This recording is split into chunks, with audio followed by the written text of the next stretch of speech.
yalo femma wara mi ye mosi femma nyal londo sotla mi ye mosi femma nyal kuni na mi ye mosi bar momin kumpata fonto la dibita fonto fa fon mu minti amalo bira malo amu minti fento ma be mu minta filta walatin na fodna su fodo konon ko ala fasalil buhma in kunta jahilan bihi fakad ahtadat haythul uqulu taziku ko ni lafta kila lon na fata molu man kila lon hakili maluma lon kila hakilin ta walla ya hakili ma kunta kila min ya kila kulu ya futundi ya tola muhammad la ameda ya tola amini la lumbin na ko ya ala yen kila ka filita bai malo ke ya tara wulo ko akai ko mune ko mu ala la kila te ko ha akai mune mo ta man seti amin be gala ta man seti ko ha akai wallahi rukana ta atan dam malaman telo mo doro ne mallo a jelta akai lafta dari do ko aka ko ji yiro en ta kai nan ita man telo don fek ni ala ya da be en talon ita man telo a jelta bota ta yiro ka akai no kendo mi hayna lodin ta akwai ke danko dai sa yalo ni maki hakilo ta nyinta bet bisri ko jaat li dawatihi al asjaru sajidatan mol ma sute dami yiro ma manta wol akuna yele mata ay anyati na kirala abulo ne tafi ba ko bala la ilaha illa allah muhammadur rasul tamsi ilayhi ala sakin bila qadam mol doro ne man kila ado hakilo be tola ni moli atara wulo kono koy to mala la kila da ko walla mala la kila ti ko dalila jumala bala kay la ñu kuto mu dalilo ti way lon itele man telo kuto ya ko wila kay ko tonya siado annaka rasulullah itele man lo e ko olmu ni la malle ta ko alingata na be tambira maka gol ba ko lay buka tonya fo e be pala singi non la berol ka fa ya assalatu wassalamu alayka ya rasulullah mol doro ne man kila lo ñillu fo na molu da mala man ñillu lo ñillu la yatinna kila kita kilati bar ñillu la yatinna alay ni banko da ngel lugula yatina alay arjado da ngel lugula yatina alay jahannamo da nyi magalun din ni aja alama anya alqur'ano jindi foloke ada lo tajile jindi la ay minnu be naati lumiere kanya wollomu imanta la mele be diben nale abe lumiere ole naati la minna malata ila yawmiddin ala fongula diya mo la important tul kela ay warandi nyoti ta fongula kitabu la ay warandi nyoti ala banta nyin kitabu la nin nyin gita ta diya mo la kota hada huwa alkitab nyino ala kitabu dol be ma fo kitabul tete kanyin kitabul signalé annabi mu dolbe ma fo annabi man teti ika muhammad le signalé bila na ta annabi mo man na kote walla touré kunda annabi mo mi witani wato ko ngabe fokol da ma fa la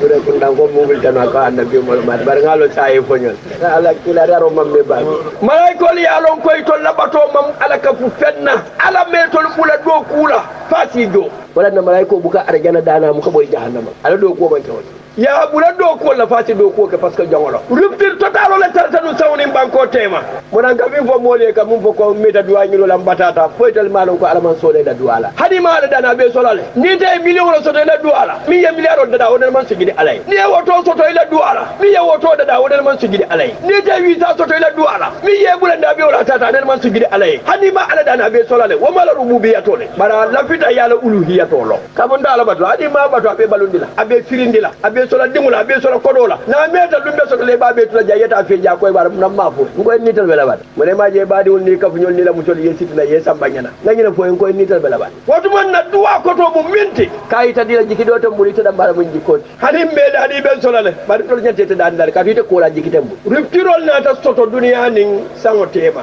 sanji keme woro ala man fe fo mol ya be konton na be sima na be da somale lafta mun na ba be kile bara jitu tela sai mol be janko be en min diata moli adon nim moda da ta ka fisiya malaikoti bale nim mo tinyata aka fe mirale be yamata min mirale wala ne imam be bamban ni toujours akoni gor jigen ya manante fem fala je nga fem foje kasinte saji kotol nim ba kotol ne man ci ko nga bibe man to dambal ta futula mo kotol da malaka fu ani mus kotol birin da femol be kafta nyoma min tinyata ni min da data hakilbe min ani hakilta minna kilin nana man siko ndol san tol kelle be den nan ka futu musol fona ko tol musol da malle be den nan ka futu moda malle la tinya futu tan yin to musol da mai futu kel da mai bari fa uli alo ko ibe fan hada nyola la bar nin ke fauna te ka koy gon dala ta kala musol de mun yalo daga man fare kala musol bari nin mo ya tinya ta falinta adama du na sondo moy problème o soto ani na jaato ye problème o soto kamulun ne adama du sondo moy problème o soto be yangul buka hañi min kala ka wala ka tani ke fule nyoy do ke keti do ke musol amulun ta tol fe jaabe ma bori janne bari dal min kata woro bi kajeli ye nyobulo mu date ka fo yaaji ngi ndolo keti ngi ndolo musol jamano kan jamano mi alko wolle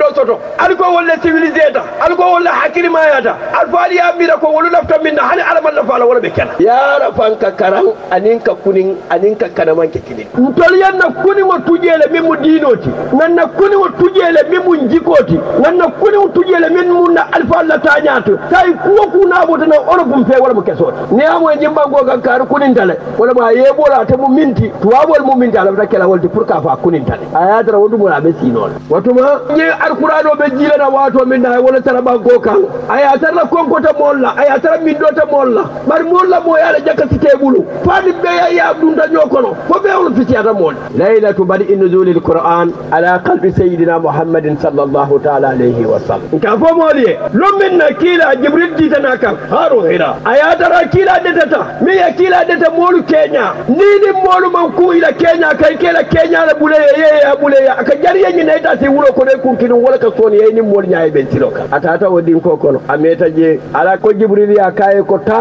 kenyi mi be maborinte afaya lafta munela ka lafta duniya la bete ala la fo molu la waloro si muri fo uluka aka wota fay kara nim molu kumpata min ka kumpo bo karaw nim molu malon karaw nim molu masoto karaw nim molu man tano karaw nim molu man futado alama karaw nim molu arjala silo de ta karaw nim molu foto kunna di ala karaw ala ya moy wal nyama barkila ba moy wonyam dal hakilo muruna min kan atafon kara nyino le ya tije barbiri jibril ka ba kara de la balan pourquoi balan ikra kalma ana bi khari aka kara ka inde man ke karannati dal hakilo ya so min naje ay karaw min ge ay karaw tar mun tuwo ko lole bala ay karaw min tuwo ko wo karan sifa ni wala ma tawkel wo karan sifa la muruta nan jal sai enseignement wala be kere education te kere wala kila ka ta karanna wo karan furu wa da taw kono hana la tuwa bol be bol da wato minna karan ka folo minna e ka fayne education nationale marza wo banda jeno wato mo ni yala karam moje silo ka ni man tar silo le ni borola kabo ni na bina be na suto ni borola kabo ni na bina be na be sikarti sabo le ni borola kabo ni na be be na barakan taw ni borola kabo kata ke kulule ka tambi wulul alla bar biri yo kulul bonde karan kun na sai diplôme kelton tuta mol bulu alfawul yalo wala na forte fo mole buru be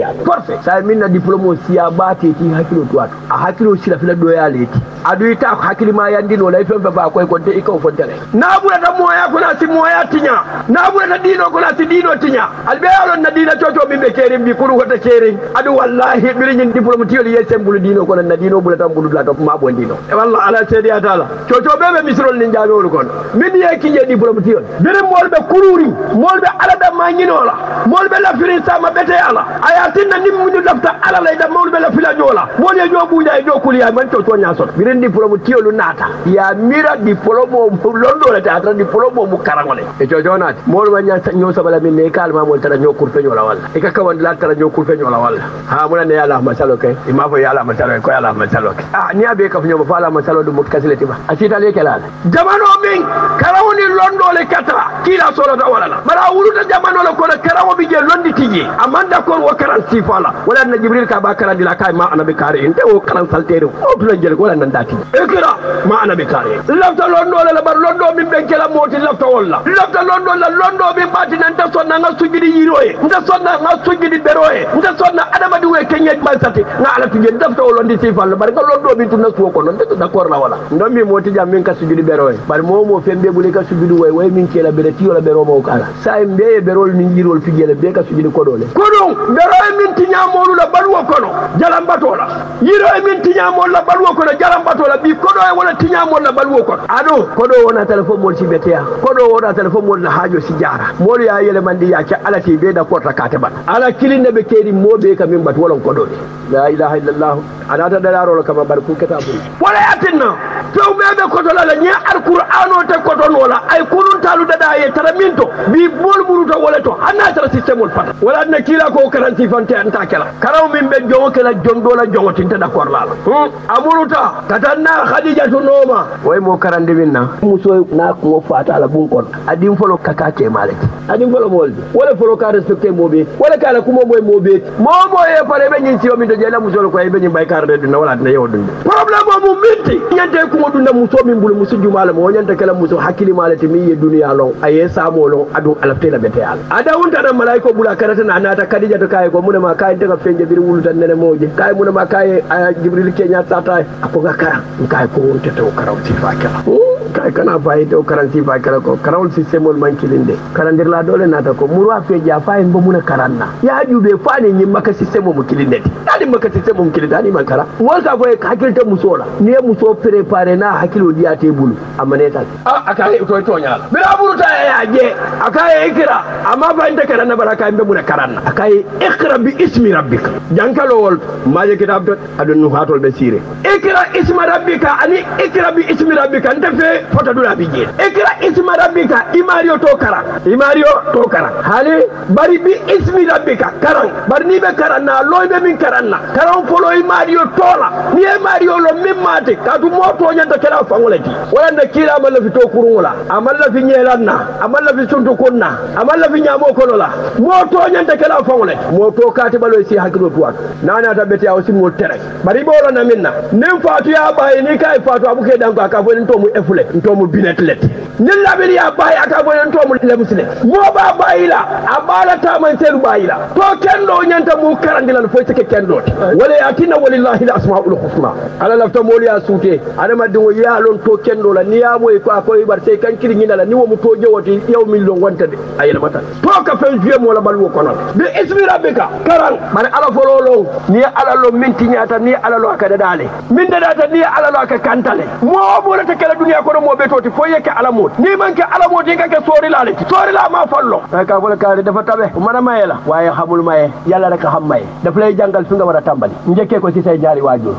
bare da ñine del ñu tabe waye lu ñu jaar ak seeni wajur yi buñ la ko netele nga jeppile mba ci yalla rek ni bete ya mo ka ba karana faya be fidila bete ya ala don naka mo bete yalla wala ni ko be bete yalla ala ko ya folonte fawlo ko kawo biri sa do fo duma fente bul koy manke fente ko few be balante la be ke balak ni ni te do ko ka few be bete yalla kana e bonto ko ala ko kana boda ko bule be bule kelanye ni e bonto be tinyala le ndamuta adu mo be son tamina mo moy da kortale ni ala ta do ko ka bari malla fi ala yeti e be tiri ndame ni ala yeti yeta willa e tan be bola ala to wala be watila bar ko ala e boyte fo malla fi wala ni joni ni selo te man ni ala ya da boyla ko to ni ni yelta ta jila ntanda kala ala ko to ala kon ton da wala bari ibre be son lan ta kada nda kala ko to ba billahi ni e bulo fi ndi ko ba kala da to ni ala ya bondi bulo be jala wala ni ya je kata ka mamang iko ko be no ini ala lam itele bo ala to bar ala be tol be ismi rabbika nda ala long alo sali ana tel ko salo ka mo bondi ku jow ketole hani salo jimini vilo bu ka mo bondi ku jowoto salo long le ke bondi ku jowoto ni salo lo salo muleti melori nja ade yo la munala e ka je mo ka telefono da tulo ta jang ani american ko be diya mo le te ba dale ma nin technology yo le wona tina sali la le woyi tan dinu kunu mo ni bi jande ni du ku da mo be dal ja ba mo inta ka boy da ani no la refi je malla do wala bar salla ta wala ade asko fonyo le kata fonyo bukata ila dia mo fonyo bukata iko satellite wala ya sabara satellite e nyaato ala satellite be bijedo na ko ni be dibo ko don keje son bi ismi rabbika sarang mari mario fololo ni be mario long ye fen fen lo wo be tinyala de ni lafta be tiala ala lo ni ala lo e kabete alonne ikalo be bete fololo dami ibete ata dunya mo fe ni man bete wulula fulol fe man bete wala folola julo be la ya mo le ma ko dunya ko ni e baadi wulu tuje mo jawala moy nin to wabo mo karandi na bete ata kamune to ha ya muta pare wonte dulaka yenke mareno te dulaka wande moli ya wika ko la ibuka je fenna afoya ni sawonte wotu ko karanke mujuro wala kati to abu yalla ma sibot ya moy la konko wa matel wannan kale alali dimulu karandi to abu kangola mala ali bari to abu sikola to abu la jiko na ya dungela ka kufula la dungela ko ta bayila nim moy to abu karana ta ka jiko awulu da ko rabi ko be telal tadu na ta tina la da min to da jabanya kandila jela ka fa fami ko da babu ko olo ko di nyino min dum to abu karangola ne to abu jiko so to ma sibo boy le kanne itele ya balundi ya la fengulu be sang e ko fati felto na felto da ka min folo bali wo muitel aka funyo mana la muso kadi wala